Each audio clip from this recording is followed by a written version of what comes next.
So just when you thought you knew everything about UPic, we still have a little more to tell you. And the main thing is, the main question I ask myself over and over again is, why a musical drawing board? Why? And as you see here, Iannis says, so for me to do this, in retrospect, I think it was more natural for me to draw. Sometimes I drew and my drawings represented musical symbols. I knew traditional music theory, but a freedom of thought, thank you, could not happen to me like that. I was convinced that another way of writing music could be invented. So I started to imagine sound phenomena using drawings, spirals, intersecting planes, etc. And it's true also that Xenakis said, I think in his conversations with Varga, I couldn't find the exact reference, that when he was a young man, he was sketching out Bach preludes or other pieces of Bach graphically, just to understand them that way. And I never found in his archives that, but I did find, for example, the 12 chants of Ravel traced out, Chopin traced out like this in his hand. It was a way for him to see music. In a way, seeing is hearing for Xenakis. It's true also that he had this déformation professionnelle that we've mentioned several times as being an architect, where he says graphics are indispensable. There are things that can be more easily manipulated through drawing. I acquired this experience during the 12 years I dealt with architecture with Le Corbusier. But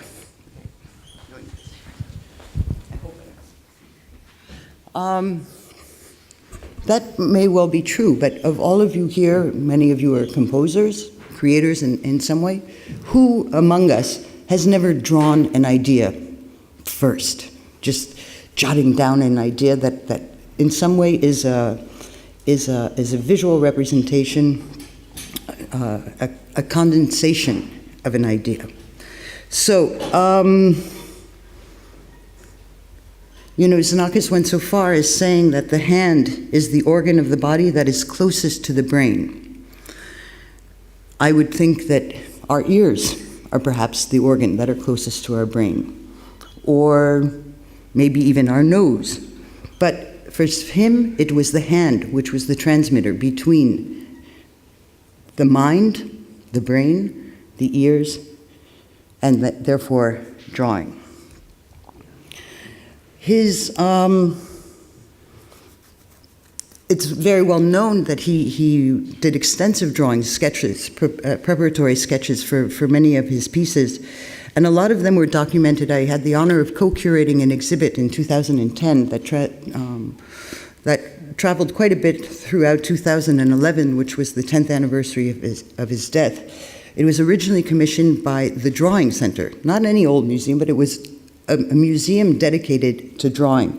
And unfortunately, they created a very beautiful catalog, but unfortunately it's out of print. But at this website, you can stream it. You can see it, and it's a very, very beautiful document where we see close-ups, really high definition, beautiful close-ups of things like this, a score, really a graphic score of Terre Tector, which he would then later transcribe, literally, note by note, millisecond by millisecond, into traditional music notation. It's true that even in his theoretical works, such as formalized music, there are many more drawings than there are music examples. Drawing was his way of really communicating the ideas, not only to himself, but to us as well. He says, for example, in the Phillips Pavilion, I realized the basic ideas of metastasis. As in the music here too, I was interested in the question of whether it is possible to get from one point to another without breaking the continuity.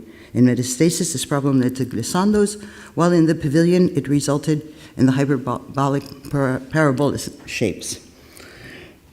But what better way to explore and develop and play with his signature arborescences? For here, these are sketches, for example, in Erecton. But to give you a full David, I need your help here, a full scope of his drawing practices and how the hand is communicating. Yep.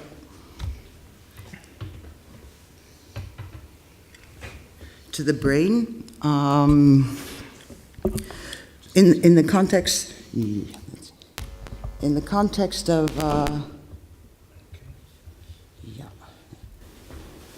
of this same exhibit for the Drawing Center in 2010, we were able to obtain from, at the time his archives were at the Bibliothèque Nationale de France, the BNF, the National Library of France. Since then, they've been pulled by his daughter and they're sitting in her basement or somewhere, unfortunately. But in the context of this exhibit, we were able to obtain high-definition scans of all of his preparatory sketches for Pitopracta, which were among the most fragile. Because when we were inventorying the archives, for example, already once we did a very general inventory, researchers could come to the BNF, and Pitopracta was the piece that was most demanded. People wanted to see these sketches. People wanted to work on this. A lot of analysis has been done on Pitopracta. But as we saw with François Bernard's transparency, often it's transparencies with crayon, with pencil. And if you touch this, and especially at the BN, unlike most research libraries, they don't hand out gloves even. So people were coming in from the city with their dirty hands, playing with these transparencies, and things were disappearing. And so with François Xenakis and myself, we were able to put enough pressure on the BN. Here we go. To, whoops, it's running already. Hold on. To have these high-definition scans. And from that, we were able to put together this little montage, sort of a video montage. And I'm very happy to say, at least in this conference, we get to hear a little bit of Xenakis, because I've put the score, I put the music to the video. So we get to hear Pitopracta, conducted by Tamayo here. I hope this works.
course, now with our new computers, we don't have DVD readers, and so I cheated and ripped it from Handbrake or something like that, and it really reduced the quality. So from the original DVD, you were getting a better image than what is on this. So the often quoted in this conference, but here we have the actual footage of Iannis saying it himself, which we have found in the SIX archives, which Alain believes was the film that was made after the UPic won a Fiat Prize, and that there was a film made by Fiat, sort of a promotional film about UPic.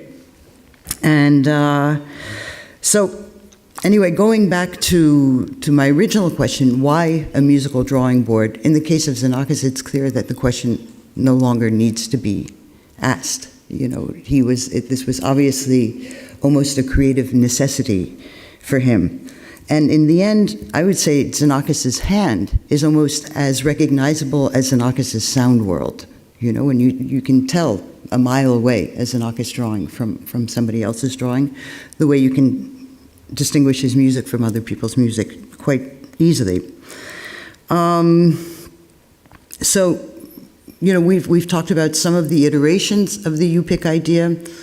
My beloved and esteemed colleague Rodolphe will tell you our interpretation of what's the next step for UPic, but thanks to this document, as well as others in our archives, we have signs from Xenakis himself about what he thinks the direction should be. Alors, l'avenir de l'UPic. D'abord, la multiplication de l'UPic par l'industrialisation.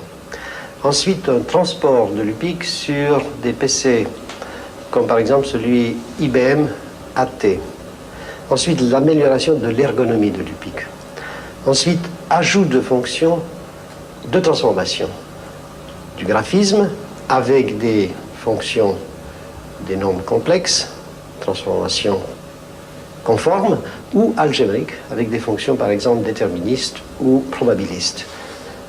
Par exemple, des automates cellulaires et à tous les niveaux, y compris celui des échantillons. L'adjonction d'une caméra de saisie des dessins, y compris de la couleur.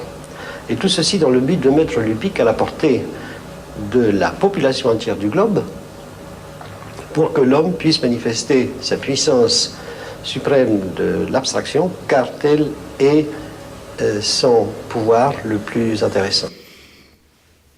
So, I'll pass the mic over to Rodolphe now with his supreme capacity for abstraction, showing you our interpretation of the next UPic.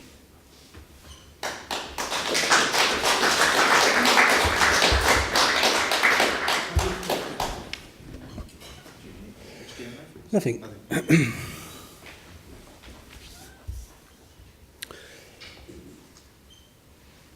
Since the closure of the CEMAMU, Centre d'études mathématiques et automatiques musicales, dedicated to research and development of the UPic, in 2001, 17 years of software development have occurred. Starting from 2011, the SIX has initiated research about what remained in the software world of the UPic idea. From these studies, and still to this day, UPic seemed to remain the only composition tool 40 years later to combine a synthesis engine with an accurate drawing tool, allowing for immediate feedback. We could also observe that the problematics of drawing sound sequences for electroacoustic music still constituted an important and active challenge. Enough for being convinced is to see the quantity of projects engaged into this theme, as evidenced also by these citations. All these considerations motivated the six to find solutions for developing new tools, bearing in mind the importance of drawing as part of the music composition workflow. One of the conclusions was that accuracy in the interpretation of gestures should not be neglected, and that the on-screen representation of a handmade drawing should be faithful, and an immediate sounding and visual feedback should be obtained by users' actions. So I'd like to talk about music notation, because there is something really special with this invention. Maybe it would be stating the obvious, but there is one feature that says that it enables us to deal with more complex structures. So because with this, the music notations enables us to organize very complex sounds, very complex musical ideas.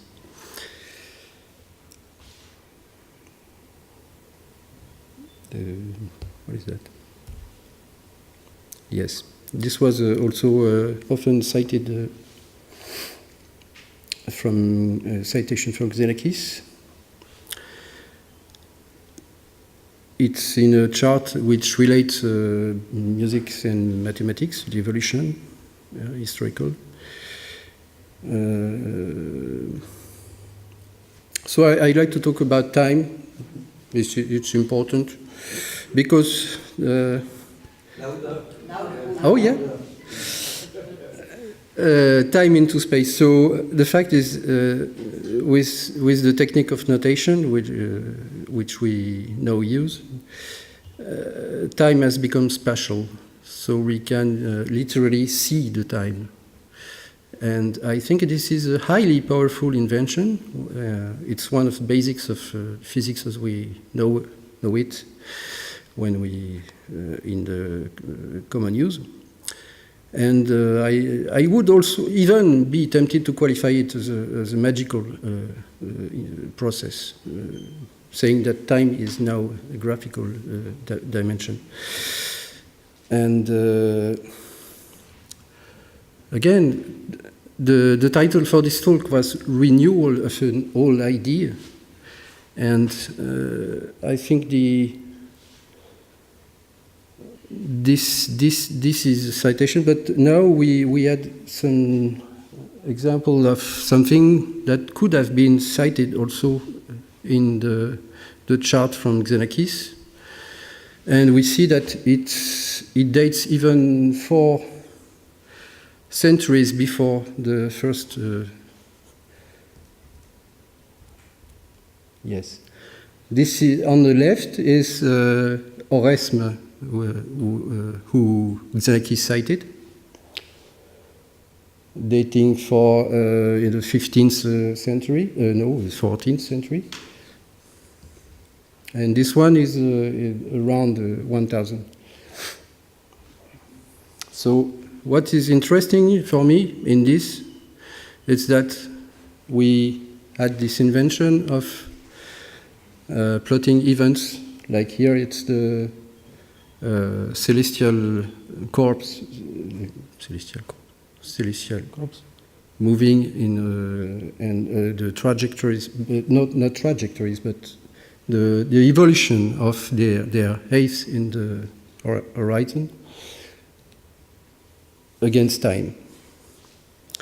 And what is very funny with this is that it took 800 years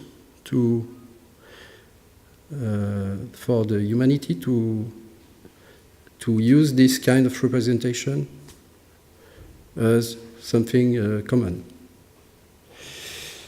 So I think that means also that maybe we are not, it's not because it's an old idea that it shouldn't be put a little further.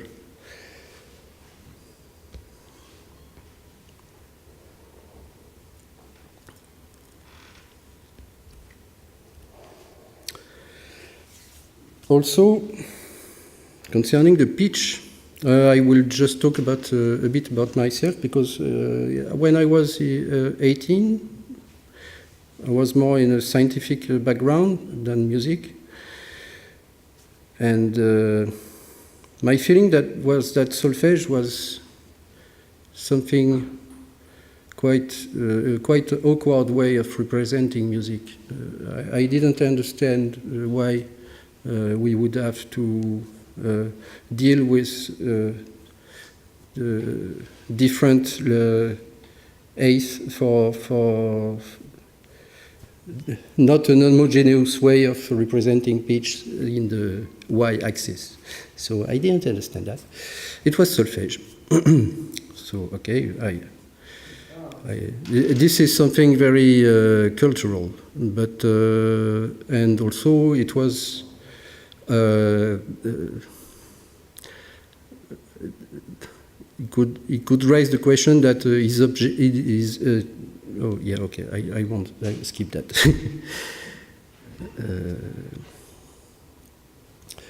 But definitely I was not the only one to ask myself question about how to represent pitch and how to make instrument that would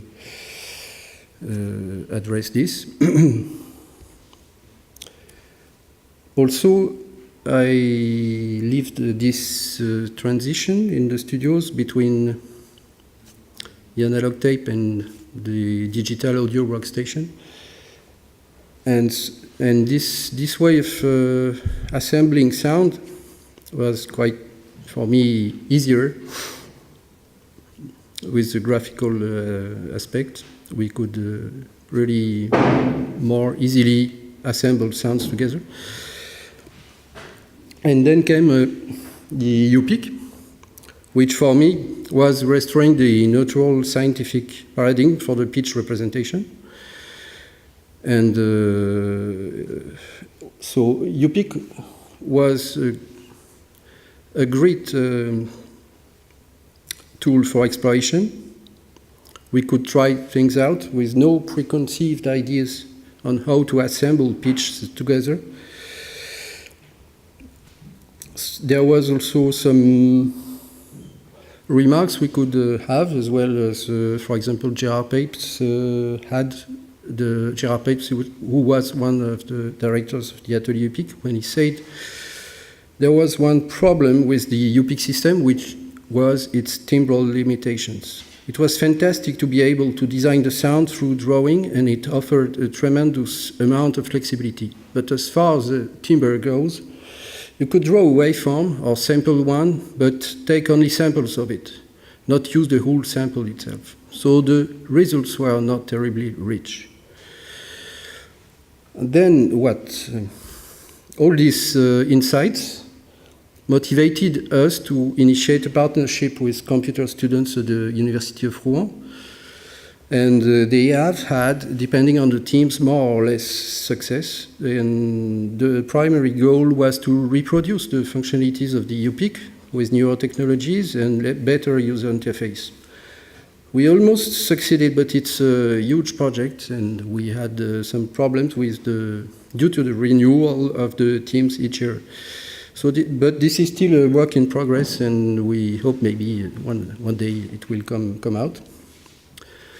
But then, thanks to the European University of Cyprus and funding from Interfaces, we could go on a new project related to UPic, but let's talk to the original model, which is called UPISketch. UPISketch is now available on the Apple Store, as well as on the website for the OS X version. There was a review yet on the KVR audio forum saying a fun tool like the original was as well. And that's right. When coming to a tool, especially if it's a software tool, it won't harm if it can be the occasion for a pleasurable, fun experience, especially since we are dealing with computer, which not, or especially fun, in a sense. So, for example, but coming back to the UPic experience, UPic 2001, we had some workshops, among which this one, conducted in 2013 with fine art students.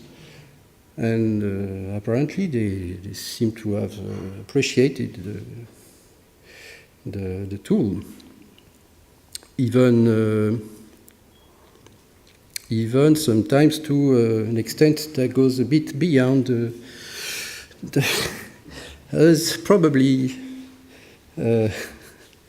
you may have experienced also before, like drawing a house, you know. I will give some technical details. UPISketch is an open source application programmed in C++. It's based upon JUICE, which is an open source library that simplifies the realization of cross-platform audio application. And I must say that this project needs a very special interdisciplinary knowledge. And for that reason, people with a very specialized knowledge in a couple of fields. And so I'm personally certainly not a senior engineer, and I must also thank the JUICE library and community for having provided an entry point for people like me in the world of audio coding, because it's not obvious.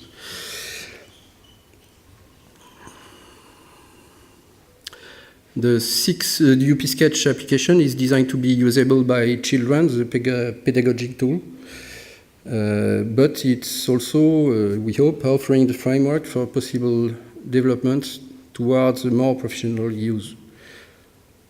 Determining the specifications for UPISketch created the first challenge, especially considering the time frame for its realization, which was approximately 1 year. As for Guimedig, we had to lower a bit the expectation in order to be sure we get a workable product at the end. So we decided on the idea of a GUI, graphical user interface, dedicated to granular synthesis. We'll note that this bias of granular synthesis might be not obvious in the way we use the app now, but it will probably be much visible in the future. At the moment, anyway, this is the means for getting the richer sounds evocated before. There was the first milestone that we owe to the developer Sharon Kanach, a step that would serve as a proof of concept for the following. It's an application dedicated to Psola resynthesis. Psola is a pitch synchronous overlap and add algorithm. We will talk about this later. The fact is that we wanted to address pitch and time editing in as free as manner as possible.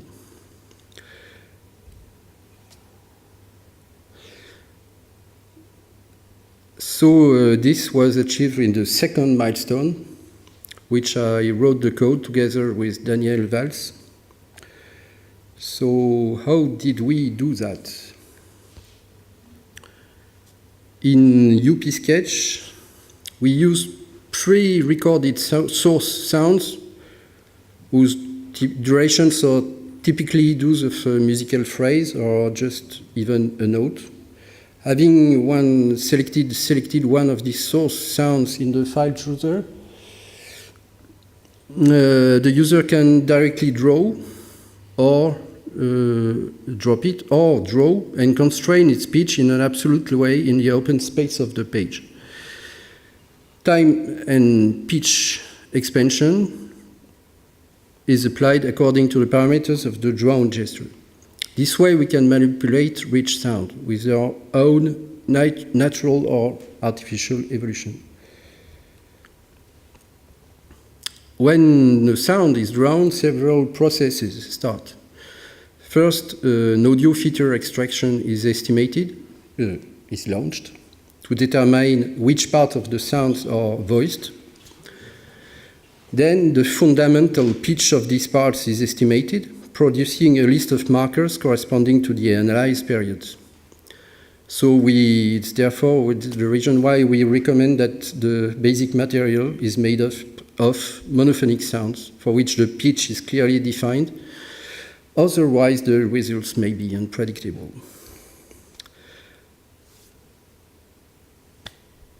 Then, after that, the freehand drawing will produce its own list of right markers for period that will be therefore arbitrary.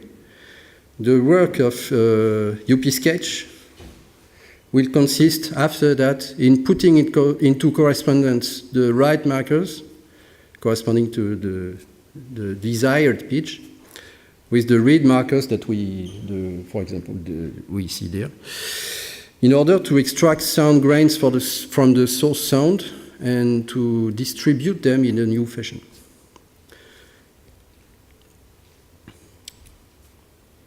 Currently, some features that might be of interest is that the accuracy, for example, to which we can apply pitch modification, the possibility of using guides with alternative divisions of the octave and representation of pitch either in MIDIX, standard notation, or frequency. What is it? Yeah, for example.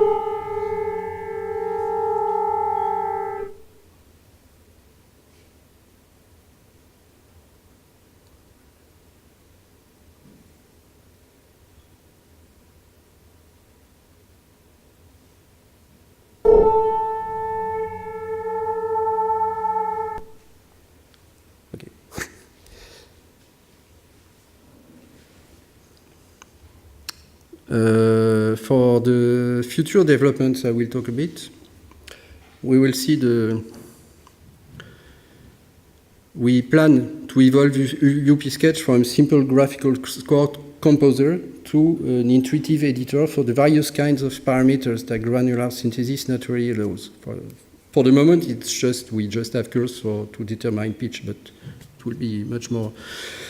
This is an example of what I did this summer in Cyprus. It has nothing to do with UPISketch, but just to say that here we've got plenty of curves against time again, which are determining some parameters here up there on the right, which could easily be applied. This kind of parameters could be easily applied to granular synthesis, for example.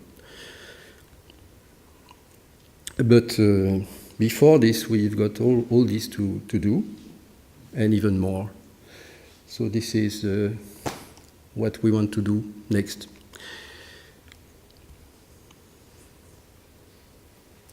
And that's part to Sharon now for the end.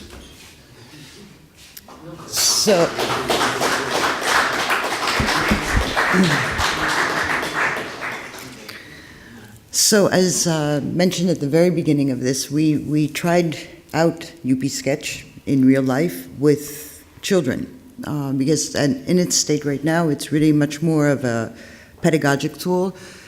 And we have to say that Interface is the program that is sponsoring this conference, but also sponsored the development of UPISketch.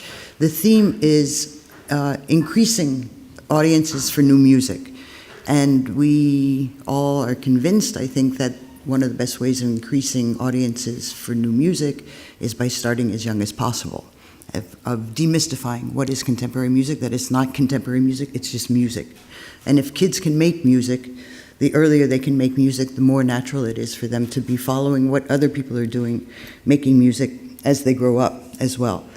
So when we were invited back to Cyprus to do our virgin flight, in a way, we had specified, and the European project purchased 10 mini iPads for this purpose of using it as a pedagogic tool. So we said, okay, we would need groups of 10 kids. We were saying it would be best from 8 years on and above, and we can do sessions of, what do we say, 1.5 hours, I think, something like that. Well, we got there, and there were 20 kids per session. They were from 5 or 6 years old upwards. So it changed a little bit the whole idea. The whole idea originally was, let's see what each kid can do having their own compositional tool in front of them. So already the challenge is changed when you have 2 people, even if they're kids, working on it. So there's a different dynamic. Sometimes It went very well. Sometimes, as you'll see, there's like, no, it's my turn, no, it's my turn. So there's another sociological dynamic that we were dealing with. And we have to say that though we welcomed the kids, and it was a good testing ground to see what 5 or 6 years old would do with it, and one of the things that impressed me immediately was that all of the kids, whatever age, were immediately attracted and not mystified at all by the pads. They've obviously had them in their hands already. They were anxious to play with them. And for the kids, I would say from 5 to 8 years old, UPISketch was very natural for them, but it was a game. It wasn't a game. They didn't really get it as a learning experience. From 8 years onwards, they understood that they could compose a piece. So the way we did it, and I'll play this and maybe talk over it a little bit, but at the same time I don't really want to talk over it because it's one of the first pieces, and this is written by a little girl, Caterina Bargili, who is 8 years old, and this was written during one of these sessions. So what we did in terms of organization was to bring, well, I will talk over it a little bit.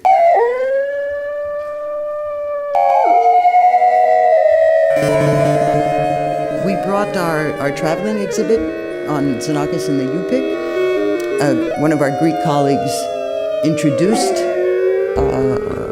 who is Xenakis for them and walked them through this exhibit. And at the end of that, Rodolphe sat down in a circle with the kids and explained to them the basic functions of UPISketch, and that took about 5 minutes of explanation. There you see him doing that. And the kids immediately got to work, and we let them play with it and just get familiar with it for about maybe a half an hour. And then the last half an hour or so, or the next half an hour, we gave them the project to write a piece that either was with the little ones saying, tell us a story through this. And then we would play them back, in the last 10 or 15 minutes, we would play them back for the kids and for each other.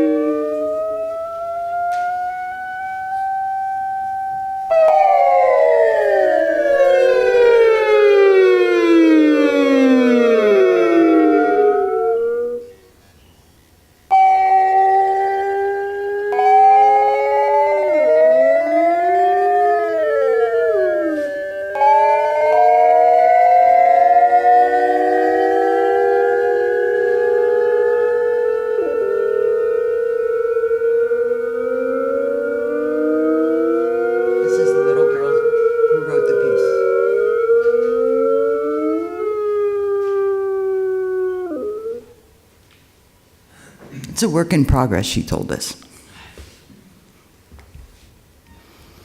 So that's what we're up to, and if you have any questions, we're here to answer them. Thank you.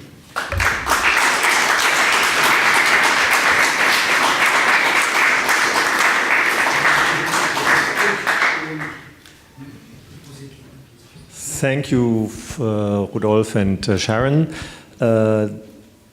You asked already for the questions. I just want to ask again, just in case there is one. Yes, for Rodolphe. Okay.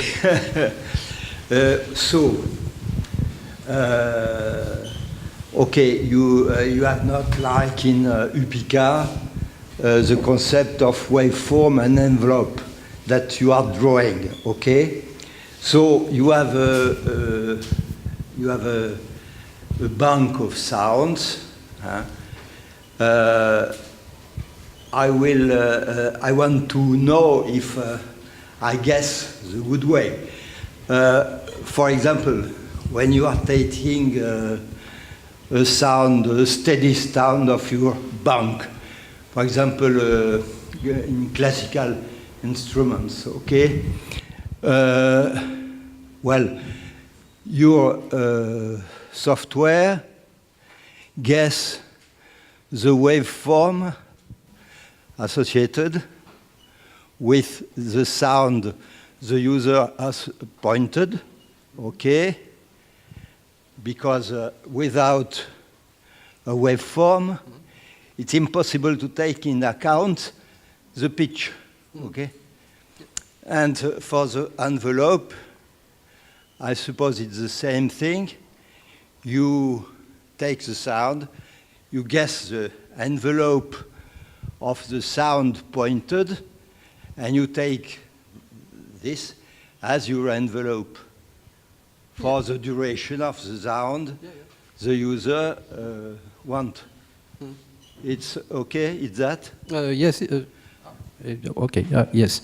Yes, it is. It is the way it works now. And as I said, we, for example, one of the first next steps will be to implement amplitude.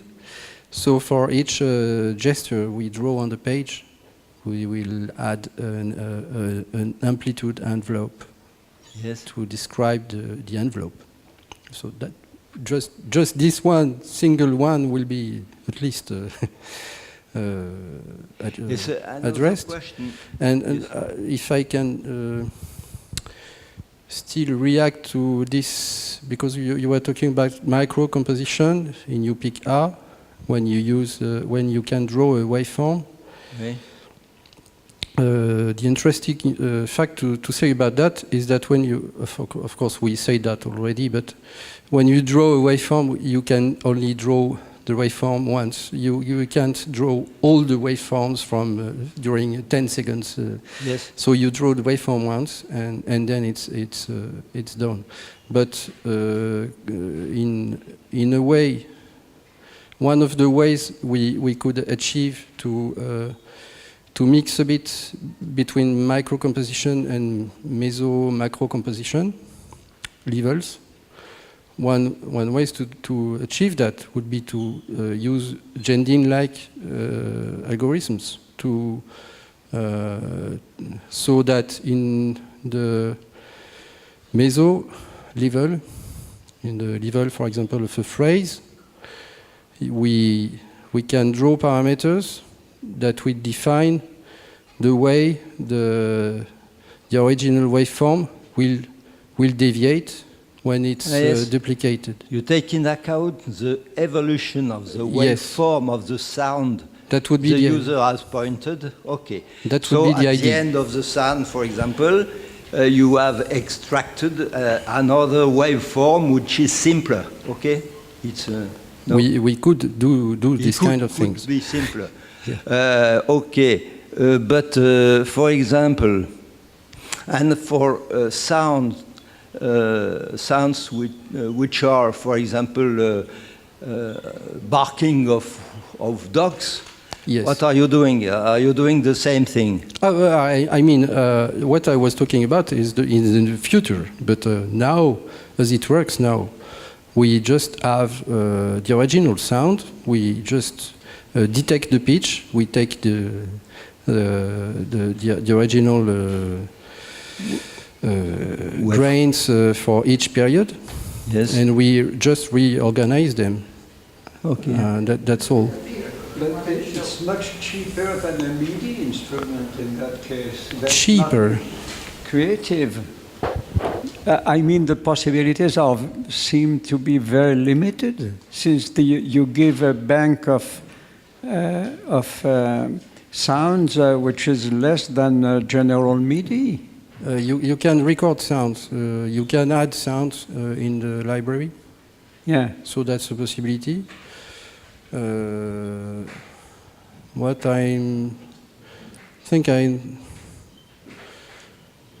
when you say it's cheaper, General MIDI really has 125 possibilities. How many have you? 125 or 28, yes. You mean the notes? What are you talking about? I mean sounds already prepared with and sounds. Already. Yeah, that's really not the samples. Same. That's really not at all the same approach, because you use a sound and you can.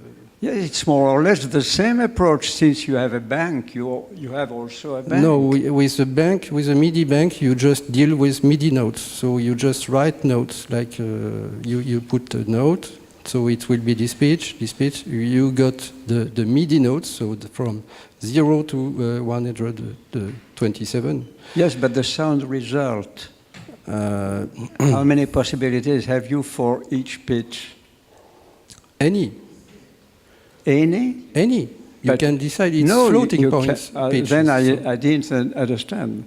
How do you plan the sounds? How do you draw them? Yeah, why not?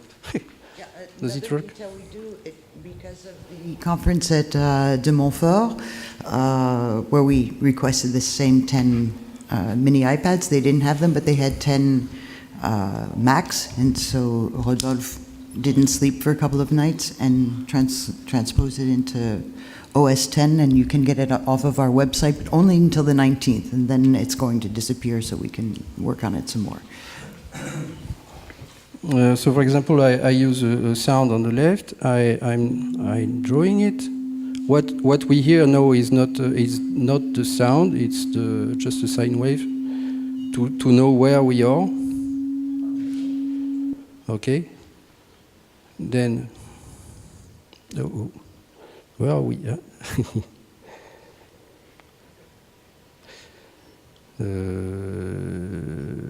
I see bamboo, banjo. That's a dozen of different timbres. Yeah, the purpose is not to. Okay, let me. Okay, it was very short sound, so now.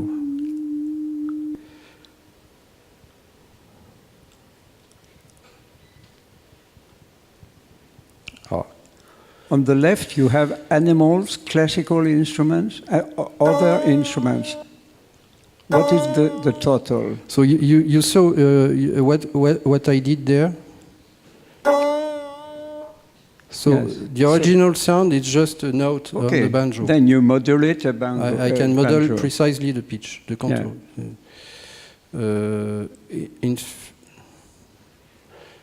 Maybe we can see it as a kind of digital audio workstation like Pro Tools, but instead of having all the you are in the pitch space. So you can do that on any MIDI keyboard also with the mollet.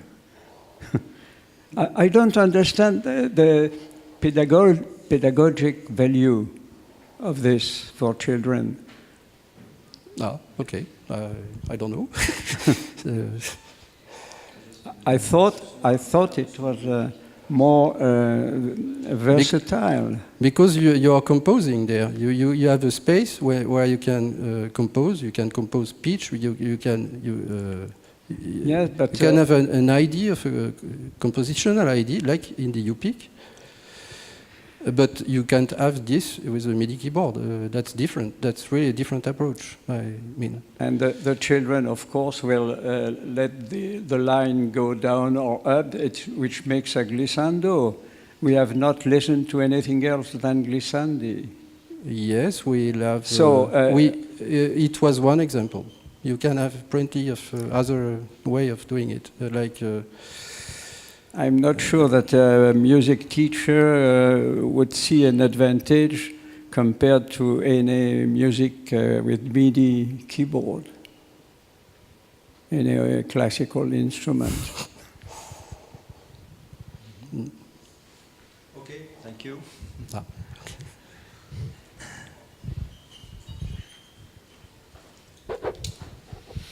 Okay, is there any other question or answer? Yes, thanks a lot for your presentation. I just have a quick question about the granular approach you have briefly mentioned. That it is kind of one of the underlying paradigms of the whole program. Mm-hmm. What is the? Can you talk a little bit more about it? Is there any like a size of the grain you work with? In terms of the instrumental samples, so we've seen and we heard, like we've seen it on the menu there.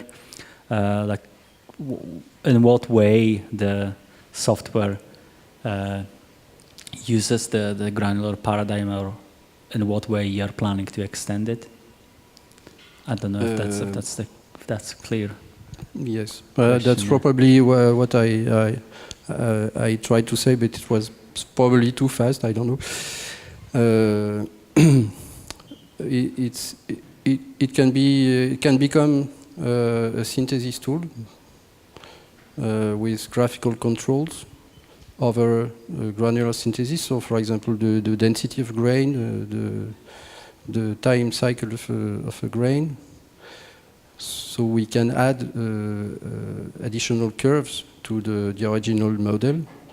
So we can really, the purpose of using sounds, source sounds, is that we already benefit from the richness of a sound that's existing, but also we could later decide that we decide in which place we are in the original sound to play it by graphical input. These kind of things, what can I say? Even something like pulsar generating synthesis could be implemented. It's very interesting.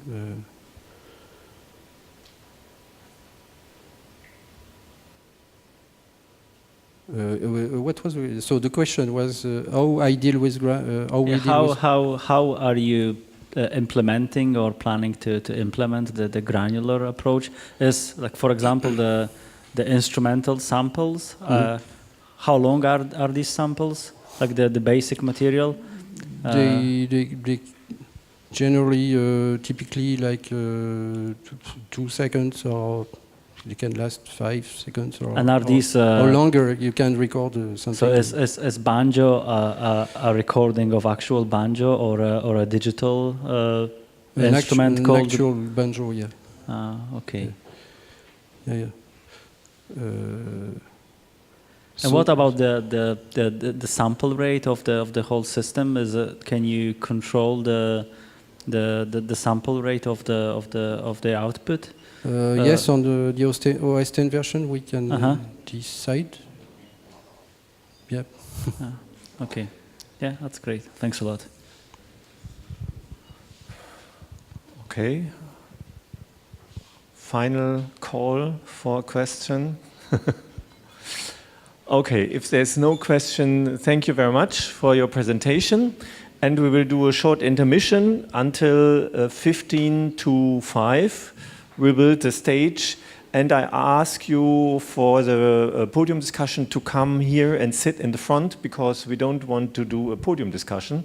We want a discussion with each other. So, but we want some people to sit on that side and some people to sit on the others. So please come in 10 minutes here in the first 2 rows and discuss with us remaining questions or new questions coming up.